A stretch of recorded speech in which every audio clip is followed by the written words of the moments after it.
இன்னைக்கு நம்ம பார்க்க போகிறது the review book of my embarrassing days அப்படின்ற ஒரு கொரியன் மூவி தான். வாங்க மூவி உலகத்துக்குள்ளே போகலாம். படத்தோட ஓப்பனிங் சீன்லேயே ஒரு ஸ்கூலில் மேக்ஸ் கிளாஸ் எடுத்துக்கிட்டு இருக்க நம்மளோட ஹீரோயின் டுடுகியை தான் காட்டுறாங்க. அவங்களும் அவங்க ஹெட் மாஸ்டரும் கூப்பிட்டு விட்டுருக்காங்க. அவங்களும் போய் பார்க்குறாங்க. இங்கே பாருமா, கேட் எக்ஸாம் கொஸ்டின் பேப்பர் எடுக்கிறதுக்கு இந்த வருஷம் நம்ம ஸ்கூல்லேருந்து நீ தான் போயாகணும். எப்பயும் கிம் மேம் தான் போவாங்க. அவங்க ப்ரெக்னென்சி லீவில் போயிருக்கனால நீ தான் கண்டிப்பாக போகணும். என்னது, நானா? அங்கே ஃபோன் கூட அலௌடு கிடையாது மேம். ரொம்ப ஸ்ட்ரிக்டாக இருக்கும். எனக்கு இன்ட்ரெஸ்ட் இல்லை. இங்கே பாரு, இப்போ வேறு ஆப்ஷனே கிடையாது. அவங்க லீவில் இருக்காங்க. உனக்கு என்ன பிள்ளையா குட்டியா? டைவர்ஸ் கூட ஆயிடுச்சு. கண்டிப்பாக நீ தான் போயாகணும். அதை விட ஒரு நாளைக்கு 5000 கொடுப்பாங்க. என்னது, ஒரு நாளைக்கு 5000மா? இதெல்லாம் நீங்கள் முதல்ல சொல்லியிருக்கன்ற மாதிரி யோசிச்சுட்டு ஹீரோயினும் ஓகேன்னு சொல்லிடுறா. கேட் எக்ஸாம்னா இங்கே நமக்கு நீட் எக்ஸாம் மாதிரி அங்கே +2 முடித்தவங்களுக்கு ஒரு என்ட்ரன்ஸ் எக்ஸாம் வைப்பாங்க. அதுக்கு கொஸ்டின் பேப்பர் எடுக்கிறதுக்கு இந்த மாதிரி நிறையா ஸ்கூலில் வந்து டீச்சர்லாம் கூப்பிட்டு ஒரு 5-6 கொஸ்டின் எடுத்து அதிலேருந்து ஒன்று தான் செலக்ட் பண்ணி எக்ஸாம் வைப்பாங்க. அதுக்கான ப்ரொசீஜரை பற்றி தான் அவங்க பேசிகிட்டு இருக்காங்க. அடுத்த நாள் ஆகுது. ஹீரோயினா அவரோட நாயை தூக்கிட்டு அவரோட எக்ஸ் ஹஸ்பண்ட் வீட்டுக்கு போகிறா. நான் ஒரு வாரம் ஊரில் இருக்க மாட்டேன், என்னோட நாயை எனக்காக பார்த்துக்கோ. ஏன்னா எனக்கு இந்த ஊரில் ஒன்றை தவிர வேறு யாரையும் தெரியாது. அதனால தான் தயவு செஞ்சு நல்லா பார்த்துக்கோன்னு சொல்கிறா. சரி சரி, நல்லா பார்த்துக்கிறேன். இப்போ எனக்கு ஏதாவது சாப்பிட்றதுக்கு நல்லா சமைச்சு கொடுன்னு கேட்குறான். என்னது, சமைச்சு கொடுக்கணுமா? ஏன் உன்னோட கேர்ள் ஃப்ரெண்ட் இல்லையான்னு கேட்குறா. கேர்ள் ஃப்ரெண்டா? அவளோட நான் பிரேக்கப் பண்ணி ரொம்ப நாள் ஆச்சு. இதுக்கப்புறம் நான் டேட்டிங் பண்ண போகிறதும் கிடையாது. ஏன்னா எனக்கு இப்போ மேரேஜில் எந்த இன்ட்ரெஸ்ட்டும் கிடையாது. எனக்கு கல்யாணம் ஒன்று நடந்தால் அது ஓங்கூடனா ஓகே. ஏன்னா உன்னை மாதிரி யாருமே கிடையாதுன்னு சொல்கிறான். இதை கேட்ட ஹீரோனுக்கும் ஒரு மாதிரி ஆகிடுது. அப்படியே பேசாமல் நிற்கிறா. அப்போ ஒரு பொண்ணு வேகமாக உள்ளே வந்துட்டு, என்ன ஒப்பா, நான் உங்களோட பிரேக்கப் பண்ணி 2 நாள் தான் ஆகுது, அதுக்குள்ளே நீங்கள் இன்னொரு கேர்ள் ஃப்ரெண்டை பிடிச்சிட்டிங்களான்னு கோவமாக கேட்குறா. கேர்ள் ஃப்ரெண்டா? ஐயோ, அப்படிலாம் இல்லை. இந்த நாயை பார்த்துக்க சொல்லி தான் விட்டுட்டு போக வந்தேன். நான் அவரோட ஃப்ரெண்டு தான் சொல்லிட்டு ஹீரோயினும் வேகமாக இங்கேருந்து கிளம்பிடுறா. சி, இவன் சொன்னதை நம்பி எனக்கு வேற ஒரு மாதிரி ஆகுச்சு. சரி, எனக்கு அறிவே இல்லைன்னு சொல்லி புலம்பிட்டே வீட்டுக்கு வந்துடுறா. வீட்டுக்கு வந்ததும் அங்கே ஒரு டைரி மாதிரி வச்சுருக்கா. அதில் தான் review notebook of my embarrassing டேஸ்ன்னு போட்டிருக்கு. இவன் இந்த மாதிரி அசிங்கப்படுறப்ப இல்லைனா இவன் வெக்கப்படுற மாதிரி ஏதாவது ஒரு விஷயம் நடந்துச்சுன்னா அதில் எழுதி வச்சுக்குவா போல். அந்த மாதிரி இன்றைக்கி நடந்ததே எழுதுறா. அடுத்த நாள் ஆகுது. அந்த கொஸ்டின் ப்ரிப்பேர் பண்ணுற இடத்துக்கு கவர்மெண்ட்டே பஸ்லாம் அரேஞ்ச் பண்ணி எல்லாரையும் கூப்பிட்டு போகிறாங்க. அங்கே எல்லாரையும் வரிசையில் நிற்க வச்சு அவங்க பேக்கெல்லாம் செக் பண்ணிக்கிட்டு இருக்காங்க. அங்கே செக்யூரிட்டிக்காக வந்த ஒரு போலீஸை பார்த்ததும் ஹீரோயினும், இவன் இங்கே என்ன பண்ணுறான், சரி கண்டுக்காத மாதிரி இருந்துக்கோன்னு சொல்லிட்டு கண்டுக்காத மாதிரி இருக்கா. அந்த போலீஸ்காரனும் அவளை ஒரு ரூமுக்கு கூப்பிட்டு போயிட்டு, இதுதான் உங்களோட ரூம், நீங்கள் கிளம்புற அன்னைக்கு தான் உங்கள் ஃபோனை ஹேண்ட் ஓவர் பண்ணுவாங்க. அது மாதிரி இங்கே எடுக்கிற கொஸ்டின்ஸ் பற்றி நீங்கள் யார்கிட்டையும் சொல்ல மாட்டேன்னு சைன் பண்ணுங்கன்னு சைன் வாங்கிக்கிறான். அவன் கிளம்பும்போது, நிஜமாவே என்னை ஞாபகம் இல்லையா டுடுயின்னு கேட்குறான். இல்லையே, எங்கேயோ பார்த்த மாதிரி இருக்குது, ஆனால் யாருன்னு சரியாக தெரியலைன்னு சொல்கிறா. ரொம்ப பெருமையாக இருக்குது இதை கேட்குறதுக்கு. நான் உன்னை பார்த்ததுமே கண்டுபிடிச்சிட்டேன், நீ தான் டுடுயின். நம்ம காலேஜ் படிக்கும்போது ஒரு கேங் ஆஃப் ஃப்ரெண்ட்ஸாக இருந்தோம். நிஜமாவே ஞாபகம் இல்லையா உனக்கு? இல்லை, எனக்கு சரியாக ஞாபகம் இல்லைன்னு சொல்லி அவளும் சமாளிச்சிடுறா. சரி, நான் எல்லா நைட்டும் அட்டண்டன்ஸ் எடுக்கிறதுக்கு வருவேன், நீங்கள் கதவை மூடாமல் வச்சுக்கோங்கன்னு சொல்லிட்டு கிளம்பிடுறான். அடே நாப்பிள்சும், நீ இங்கடா இங்கே? எத்தனை வருஷம் ஆச்சு. நம்ம வாழ்க்கையில் நடந்த சோக கதையெல்லாம் தெரிஞ்சால் ஓட்டுவாங்களே. பேசாமல் எல்லாம் மறந்த மாதிரியே நடிச்சுக்கோன்னு சொல்லிட்டு அன்னைக்கு நடந்த இன்சிடெண்ட்டையும் அவளோட அந்த எம்பாரசிங் புக்கில் எழுதி வச்சுக்கிறா. அடுத்த நாள் ஆகுது.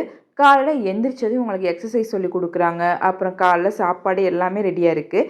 இவன் போகிற இடத்துலாம் வந்து இவளை விழுந்து விழுந்து கவனிக்கிறான். அதுக்கப்புறம் எல்லா டீச்சர்ஸையும் உட்கார வச்சு ஒரு மீட்டிங் நடத்துகிறாங்க. நீங்கள் எல்லாருமே ஒரு சம் ப்ரிப்பேர் பண்ணணும். அதாவது மெத்தட் ஃபார்ம்லாம் சேமாக இருக்கலாம், ஆனால் இதுக்கு முன்னாடி அந்த சம் எந்த ஒரு கொஸ்டின் பேப்பர்லேயும் எந்த ஒரு டெக்ஸ்ட் புக்லேயும் வந்திருக்கக்கூடாது. நீங்கள் ரொம்ப கவனமாக ஒரு சம் ப்ரிப்பேர் பண்ணி கொண்டு வரணும். இதை வச்சு நாங்கள் ஒரு 5 கொஸ்டின் பேப்பர் ரெடி பண்ணுவோம். வெளியேருந்து ரிவ்யூவர்ஸ் வந்து அதிலேருந்து ஒரு கொஸ்டினை செலக்ட் பண்ணுவாங்க. அவங்க என்ன ஒரு 2 நாளில் வந்துடுவாங்கன்னு சொல்லிடுறாங்க. ஹீரோயினும் லைப்ரரியில் நிறையா புக் எடுத்துகிட்டு வந்து விழுந்து விழுந்து சம் ரெடி பண்ணிகிட்ருக்கா.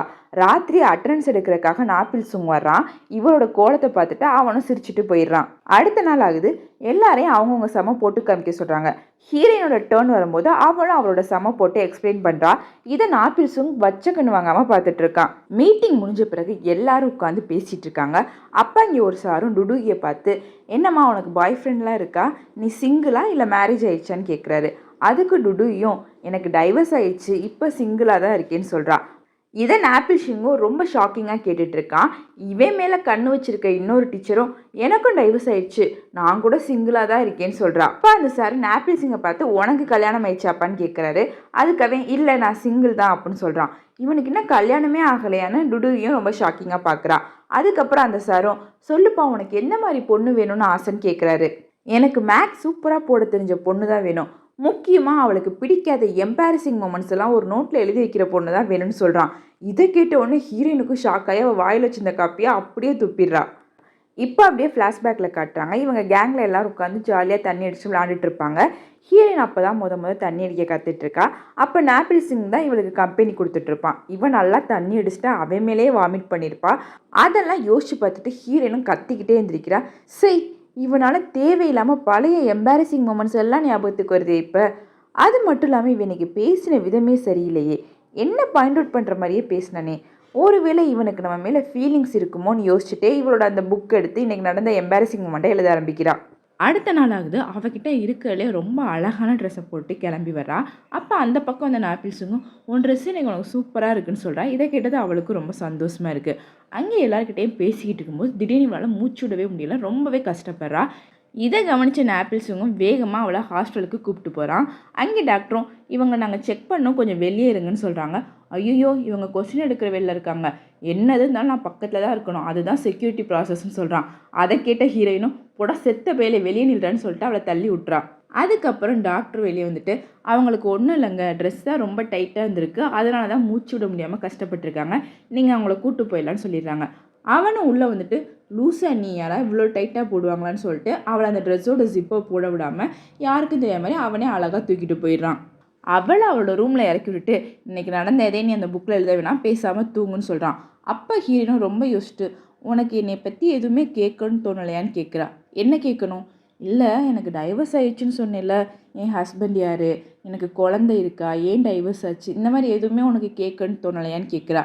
நான் எதுக்காக கேட்கணும்? உனக்கு குழந்தை இருந்தாலும் சரி இல்லைனாலும் சரி எனக்கு எதுவுமே பிரச்சனை இல்லை, நீ இப்போ சிங்கிளாக இருக்கல, எனக்கு அதுவே போதும், நான் உன்னை நல்லபடியாக பார்த்துப்பேன்னு சொல்லிட்டு போகிறான். இதை கேட்டதும் ஹீரோனுக்கு ரொம்பவே வெக்கமாயிடுது, ஜாலியாக தூங்கிடுறா. அடுத்த நாள் ஆகுது, மீட்டிங் நடந்துக்கிட்டு இருக்கு. அப்போ அந்த சாரும் நம்மளோட கொஸ்டின்ஸ் எல்லாம் ரிவ்யூ பண்ணுறதுக்காக யூனிவர்சிட்டியிலேருந்து ப்ரொஃபஸர்ஸ் எல்லாம் வந்திருக்காங்க, அவங்கள எல்லோரும் வெல்கம் பண்ணுங்கன்னு பேசிக்கிட்டு இருக்காரு. அப்போ பின்னாடி இருந்து ஒரு கை இவளை தட்டுது. வேகமாக திரும்பி பார்க்குறா. பார்த்தா அவரோட எக்ஸ் ஹஸ்பண்ட் சோய் இருக்கான். அவனை பார்த்ததும் இவன் ஷாக் ஆகி நீ ஏன்னு கத்திடுறா. எதுக்குமா, ஏமாப்பா கத்துறன்னு எல்லாரும் கேட்க, இல்லை இவரை எனக்கு எங்கேயோ பார்த்த மாதிரியே இருக்கு, அதனால தான் கத்துறேன்னு சொல்லி சமாளிக்கிறா. ராத்திரி ஆகுது. மிஸ்டர் சோயும் டுடியோட ரூமுக்கு வரான். அவனை பார்த்து இவ்வளோ ஷாக் ஆகிட்டு எதுக்காக இங்கே வந்தேன்னு சொல்லிட்டு வேகமாக அவனை உள்ளே இழுத்து போட்டு ஆமாம் நீ இங்கே வந்துட்டு என் நாயை என்ன பண்ணேன்னு கேட்குறா. அதை பக்கத்தில் இருக்கிற ஒரு வெட்டினரி டாக்டர் தான் விட்டுட்டு வந்திருக்கேன், எதுக்கு அவ்வளோ டென்ஷன் ஆகுற? இங்கே பாரு, நம்ம 2 பேரும் எக்ஸ் ஹஸ்பண்ட் ஒய்ஃப்னு யாருக்கும் இங்கே தெரியக்கூடாது, இங்கே இருக்கவங்களுக்குலாம் தெரிஞ்சால் எனக்கு ஒரு மாதிரியாக இருக்குன்னு சொல்கிறேன். அதுக்கு அவனும் ஏன் தெரியக்கூடாது, இதில் என்ன இருக்குது? தெரியக்கூடாதுன்னா தெரியக்கூடாது, அவ்வளோதான், நீ முதல்ல கிளம்பு. அப்போ கரெக்டாக நாப்பிள் சிங்கும் அட்டண்டன்ஸ் எடுக்கிறதுக்காக வர்றான். இவனும் வேகமாக நான் பாத்ரூம்குள்ளே தள்ளி பூட்டி வச்சுக்கிறா. அவன் அட்டண்டன்ஸ் எடுத்துகிட்டு கிளம்புனதுக்கப்புறம் வெளியே வந்துச்சோயும் எதுக்கு நீ அந்த போலீஸ்காரனுக்கு பயப்படுற, நீ பண்ணுற எதுவுமே சரியில்லைன்னு சொல்லிட்டு கிளம்பிடுறான். அடுத்த நாள் மீட்டிங்கில் கொஸ்டின் நம்பர் 21 ரெடி பண்ணது யாருங்க, இவ்வளோ மிஸ்டேக்ஸ் இருக்குன்னு மிஸ்டர் சோய் கேட்குறான். அது வேறு யாரும் இல்லை, நம்ம ஹீரோயின் டுடுயி தான். அவனும் எல்லா மிஸ்டேக்ஸையும் சொல்லி என்னங்க கொஞ்சம் கான்சன்ட்ரேஷன் பண்ணி ரெடி பண்ணியிருக்கக்கூடாதான்னு திட்டுறான். ஹீரோயினுக்கும் ஒரு மாதிரி ஆகிடுது. நைட்டு லாண்ட்ரி ரூமுக்கு வந்து அவன் மேலே இருக்கிற கோவத்தெல்லாம் துணி மேலே காட்டிக்கிட்டு இருக்கா. அங்கே வந்து நாப்பிள் சிங்கும் என்ன காலம் நடந்ததை வச்சு ரொம்ப டென்ஷனாக இருக்கியான்னு பேசிகிட்டு இருக்கான். அப்போ இவளை தேடி வந்த சோயும் நான் உங்ககிட்ட கொஸ்டின் நம்பர் 21 பற்றி டிஸ்கஸ் பண்ணணும், வர்றீங்களான்னு கேட்குறான். டிஸ்கஸ் பண்ணலாமேன்னு சொல்லிட்டு அவளும் எதுவும் தெரியாமல் அங்கேருந்து போயிடுறா. அதுக்கப்புறம் மிஸ்டர் சோயும் ஆப்பிள் சிங்கிட்ட போயிட்டு நீ இங்கே போலீஸ் செக்யூரிட்டிக்காக தானே வந்த, ஆனால் எப்போ பாரு ஏன் இவ பின்னாடியே சுற்றிட்டு இருக்க, நீ சரியில்லடா கண்ணா, ஒழுங்காக வந்த வேலையை மட்டும் பாருன்னு சொல்லிட்டு அங்கேருந்து கிளம்பிடுறான். டுடுயி கிட்ட போய் இவன் உங்ககிட்ட பேசுகிறது பழகிறது எதுவுமே எனக்கு பிடிக்கல, அது என்னமோ அவன் உங்ககிட்ட பேசும்போது எனக்கு ரொம்ப ஜெலஸ் ஆகுதுன்னு சொல்கிறான். நீ இப்போ இப்படி பேசலாம் உன்னோட கேர்ள் ஃப்ரெண்டுக்கு தெரிஞ்சால் என்ன ஆகும்னு தெரியுமா? கேர்ள் ஃப்ரெண்டா, நான் அவளை பிரேக்கப் பண்ணிட்டு தான் வந்திருக்கேன், எனக்கு யாரையுமே பிடிக்கவும் இல்லை, செட் ஆகவும் இல்லை, நம்ம 2 பேருக்கும் இன்னும் ஒரு சான்ஸ் இருக்குதுன்னு நினைக்கிறேன், நம்ம ஏன் லைஃப்பை ஃப்ரெஷ்ஷாக ஸ்டார்ட் பண்ணக்கூடாதுன்னு கேட்குறான். போடா டோமரு, நான் மிதிச்சேன்னா 8 ஊர் தள்ளி போய் விழுவேன்னு அவனை திட்டிகிட்டே அங்கேருந்து போயிடா. அடுத்த நாள் ஆகுது. எல்லோரும் சாப்பிட்ற லைனில் வெயிட் பண்ணிக்கிட்டு இருக்காங்க. அப்போ நாப்பிள் சிங்கும் வந்து டுடுகியோட தட்டில் ஒரு சின்ன துண்டு சீட்டு மாதிரி வச்சுட்டு போகிறான். அவளை வேகமாக எடுத்து படித்து பார்க்குறா. லைப்ரரிக்கு வா, நான் வெயிட் பண்ணிட்டு இருக்கேன்னு எழுதியிருக்கு. இவளும் எனக்கு வயிறு வலிக்குது, நான் ரூமில் போய் ரெஸ்ட் எடுக்குன்னு போய் சொல்லிட்டு நேராக லைப்ரரிக்கு போகிறான். உனக்கு பிடிச்ச சாப்பாடெலாம் வாங்கிட்டு வந்திருக்கேன், வா நம்ம இங்கே உட்காந்து சாப்பிட்லான்னு சொல்கிறான். எனக்கு பிடிச்ச சாப்பாடா, அதெல்லாம் உனக்கு தெரியுமா? எனக்கு உன்னை பற்றி நிறையா விஷயம் தெரியும், காலேஜ்லேருந்தே நான் உன்னை நோட் பண்ணிட்டு தான் இருக்கேன்னு சொல்கிறான். இதை கேட்டதும் ஹீரோனுக்கும் ஒரு மாதிரி ஆயிடுது. நாப்பிள் சிங்கும் எனக்கு இப்போ உன்னை பற்றி நிறையா தெரிஞ்சுக்கணும்னு தோணுது, உனக்கு எப்போ கல்யாணம் ஆச்சு, ஏன் டைவர்ஸ் ஆச்சு, உனக்கு குழந்தைங்க இருக்கா இல்லையா, இது எல்லாமே தெரிஞ்சுக்கணும்னு தோணுது, உன்னை பற்றி ஒவ்வொரு விஷயமும் தெரிஞ்சுக்கணும்னு தோணுது, நான் உன்னை லவ் பண்ணுறேன்னு சொல்லிடுறான். ஹீரோயினும் இவன் சொன்னதை கேட்டு ஷாக்காகி அப்படியே பேன் பார்த்துட்டு இருக்கா. அப்போ அவனோட வாக்கி டாக்கியில் ஒரு அர்ஜென்டான மேட்ரு சீக்கிரம் வாங்கன்னு கூப்பிட்றாங்க. அவன் அங்கேருந்து கிளம்பிடுறான். ஹீரோயினுக்கு ரொம்ப ஜாலியாக இருக்கு இவன் ப்ரப்போஸ் பண்ணதும், ஏன்னா அவள் இதை தானே எதிர்பார்த்துட்டு இருந்தா. அடுத்த நாள் காலைல ஹீரோயினும் எல்லாரோடைய எக்ஸசைஸ் பண்ணுறக்காக வர்றா. எங்கே நாப்பில்ஸுங்கையும் சோயையும் காணன்னு கேட்குறா. அதுக்கு அங்கேருந்த ஒரு மேடமும், உனக்கு விஷயமே தெரியாதா, மிஸ்டர் சோயோட அப்பா தவறிட்டாரு, அவரோட இறுதி சடங்கு அட்டன் பண்ணுறதுக்காக நாப்பிள் சிங் தான் கூப்பிட்டு போயிருக்காரு, எப்படியும் செக்யூரிட்டி ரீசனுக்காக இன்றைக்கி போனோடனே நைட்டே கூப்பிட்டு வந்துடுவாங்கன்னு சொல்கிறாங்க. இதை கேட்டது அவளுக்கும் ஒரு மாதிரி ஆயிடுது. நாப்பிள் சிங்கும் மிஸ்டர் சோயோடைய கூடவே இருந்தால் அவங்க அப்பாவோட இறுதி சடங்கு எல்லாம் முடிச்ச பிறகு நைட்டை அவனை கூப்பிட்டு வரான். உங்களுக்கு கஷ்டமாக இருக்கும்ல இந்த நேரத்தில் கூட டியூட்டிக்கு வர்றதுன்னு சொல்கிறான். வேறு என்ன பண்ணுறது, நம்மளோட கடமையை ஆட்டி தானே ஆகும்னு சொல்லிட்டு அவனும் தண்ணி அடிச்சுட்டு ஃபீலிங்ஸ்லேயே வர்றான். போதை செம்மையாக ஏறிடுது. கேம்பஸ்குள்ளே வந்ததுமே டுடூயி எங்கே இருக்க, வெளியே வாடி, டுடூயி எங்கே இருக்கன்னு கத்திக்கிட்டே வரான். இவன் என்னடா டுடூயை சொல்லி கத்துறான்னு சொல்லிட்டு நாப்பிள் சிங்க ஆச்சரியமாக பார்த்துட்டு இருக்கான். அவள் வெளியே வந்ததான் அவளை போய் வேகமாக கட்டி பிடிச்சிட்டு, எங்கள் அப்பா போயிட்டாருடி, எங்கள் அப்பா என்னை விட்டுட்டு போயிட்டாரு, அவர் எத்தனை தடவை நம்ம 2 பேரும் டைவர்ஸ் பண்ண வேணான்னு சொன்னார் தெரியுமா, நம்ம 2 பேரும் டைவர்ஸ் பண்ணவே கூடாதுன்னு நினச்சாரு, எல்லாம் ஒன்னால தாண்டின்னு கத்துறான். இதை கேட்டால் அங்கேருந்து எல்லாருக்கும் ரொம்பவே ஷாக் ஆயிடுது. ஹீரோயினும் ரொம்ப பொறுமையாக, இப்போ இதை எல்லாத்தையும் நீ இங்கே தான் பேசி ஆகணுமா, நீ ரொம்ப குடிச்சிருக்கா, வா ரூமுக்கு போகலான்னு சொல்கிறா.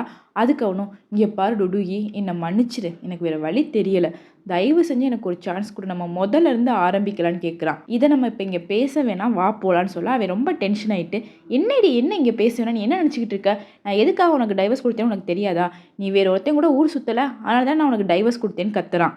ஆமாடா, நான் இன்னொரு பையனோட ஊர் சுற்றினேன், அதுக்கு இப்போ என்ன பண்ணணும்னு சொல்கிறேன், என்னை யார் அப்படி மாற்றினது, நீ தானே, நீ இன்னொரு பொண்ணோட அஃபேர்ஸ் வச்சிருக்கல, என் கூட வாழும்போது நீ இன்னொரு பொண்ணோட சுற்றலை, உன்னை பழி வாங்குறதுக்காக தான் நான் அப்படி பண்ணேன், இப்போ அதுக்கு என்ன பண்ண சொல்கிறேன்னு சொல்லிட்டு கத்துறா. நாப்பிள் சிங் ஒன்றுமே புரியாமல் ஹீரோயினை பார்க்க அவளும் அழுதுகிட்டே அங்கேருந்து ஓடிடுறா. அடுத்த நாள் காலையில் மிஸ்டர் சோயும் டுடூயை பார்க்குறக்காக அவளோட ரூமுக்கு போகிறான். அங்கே அவள் கதவுல ஒரு பேப்பர் ஒட்டி வச்சுருக்கா. நான் ரொம்பவே நல்லா இருக்கேன், யாரும் என்னை டிஸ்டர்ப் பண்ண வேணாம், இந்த கதவையும் தட்ட வேணான்னு எழுதி ஒட்டி வச்சுருக்கா. இதை பார்த்துட்டு அவனும் ஒன்றுமே பண்ணாமல் இங்கேருந்து வந்துடுறான். குளிச்சு முடிச்சுட்டு கதவை திறக்கிறா. அவளால் பாத்ரூம் கதவை திறக்கவே முடியலை.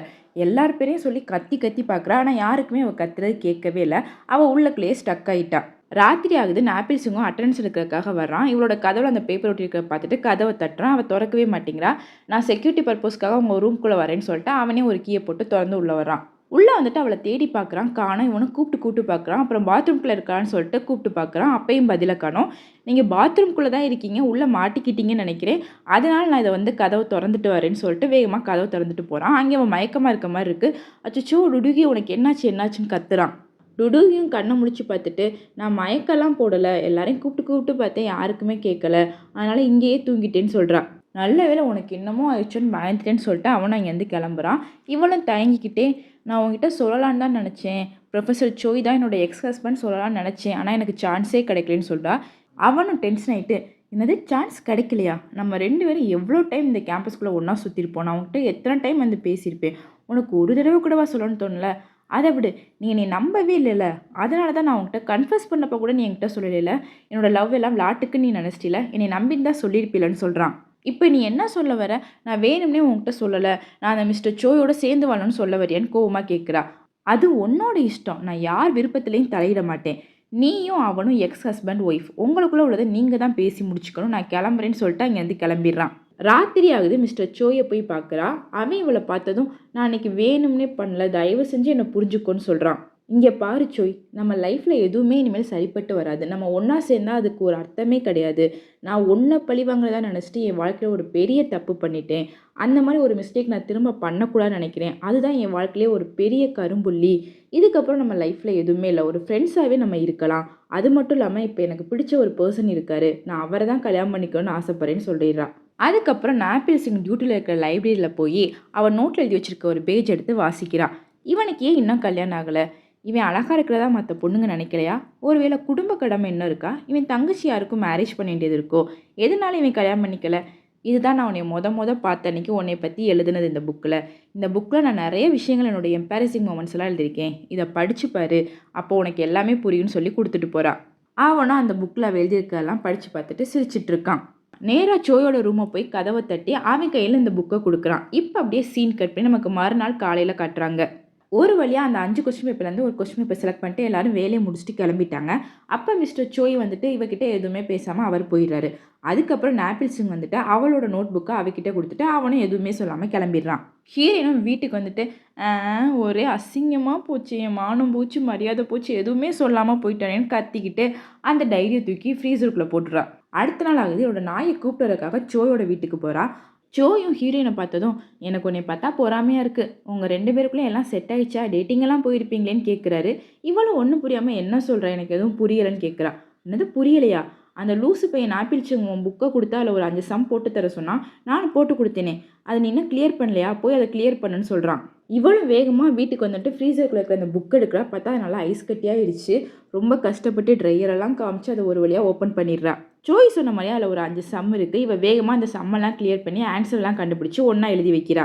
அந்த ஆன்சரெல்லாம் சேர்த்து வந்தது பார்த்திங்கன்னா அது ஒரு ஃபோன் நம்பர். இவளும் வேகமாக அந்த நம்பருக்கு கால் பண்ணி நாப்பிள் சிங் அப்படின்னு ஆசையாக கேட்குறா. அந்த பக்கம் நீங்கள் யார் பேசுகிறீங்க, இது நாப்பிள் சிங்கோட ஃபோனு தான், ஆனால் இப்போ அந்த ஃபோனை அவரோட அசிஸ்டண்ட் வச்சுருக்கேன், அவர் ஒரு திருடனை பிடிக்கிறதுல ரொம்ப இன்ட்ரெஸ்ட்டாக இருக்கார், நீங்கள் வேணால் நேராக இங்கே வந்துருங்கன்னு சொல்லி அட்ரஸ் சொல்கிறான். இவளும் அந்த அட்ரஸ்க்கு போகிறா. அவன் அங்கே சீரியஸாக ஒரு திருடனை பிடிச்சி உள்ளே அடைச்சிட்டு இருக்கான். இவளை பார்த்ததும் சிரிச்சுட்டு அந்த 5 செம்ம சால்வ் பண்ணுறதுக்கு உனக்கு இவ்வளோ லேட் ஆயிடுச்சா, நீ என்னை ரொம்ப அப்செட் பண்ணிட்டேன், வா வந்து என்னை ஹக் பண்ணிக்கோன்னு கூப்பிட்றான். அவளும் வேகமாக சிரிச்சுட்டே ஒளிந்துட்டு வயிற்றுலேயே ஓங்கி குத்திடுறா. ஏய் போலீஸ்காரனே அடிக்கிறியா, இப்போ நான் நினச்சா உன்னை கைது பண்ணலான்னு சொல்கிறான். ஆமாம், ஃபோன் நம்பர் கொடுத்தா நீ டேரெக்டாக குடிக்க மாட்டியோ, இப்படி சுற்றி வளைச்சி தான் குடிப்பியோன்னு கத்துறா.